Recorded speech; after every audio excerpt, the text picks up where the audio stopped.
I think this is a cool thing too, because you were talking about you applied what you've learned before to your new dog, and that's something we've talked about before. And I think this is a really good thing to talk about because, you know, half the reason I'm on here is because I'm not a dog trainer, so it's like a different perspective, right? Right.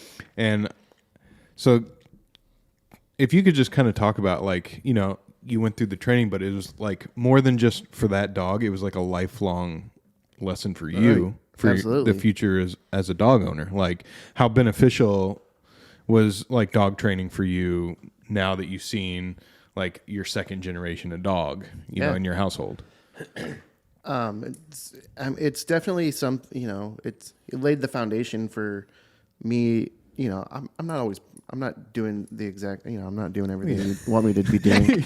Yeah, but You know, the foundation and the basic principles of like getting these dogs to listen and like, you know, e-collar, you know, that's important. You know, Milo hasn't been on the e-collar for a couple weeks, 2 or 3 weeks. He started going into the bushes that he's not supposed to be going into. So I, you know, I'm like, I'm going to have to get you back in shape. You know, no very well, but like I'm saying no and you run. And so little brush up. What is it called? You don't like call it enrichment. A little bit of enrichment. Enrichment. But yeah, like, that point in itself, so, you know, obviously we did like a full training thing with Oliver, right? We went through commands and this and that, right? A little bit of everything.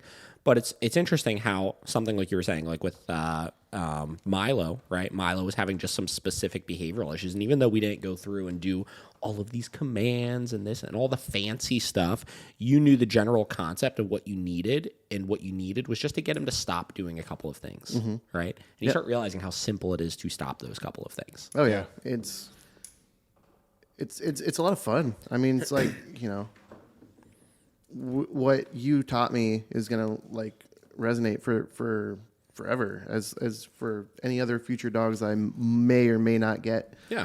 But yeah, it's I don't exactly know where I'm going other than it's super value. You know, like I'm not here like Google review, but I wrote one recently.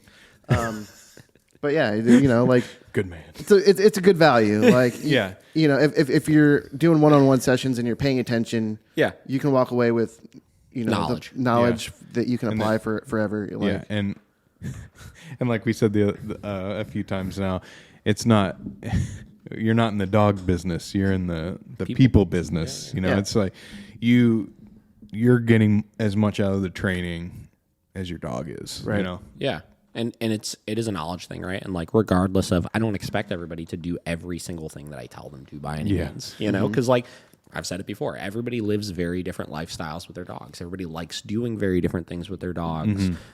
Everybody lives in different places where certain things are more or less important with their dogs, you know. Yeah. But as long as you have the knowledge of overall, these are some of the key concepts to having a well-behaved dog, right? Yeah. And these are some of the key concepts in order to stop or teach behaviors. And these are some of the key concepts as far as how you can create issues in the future, right?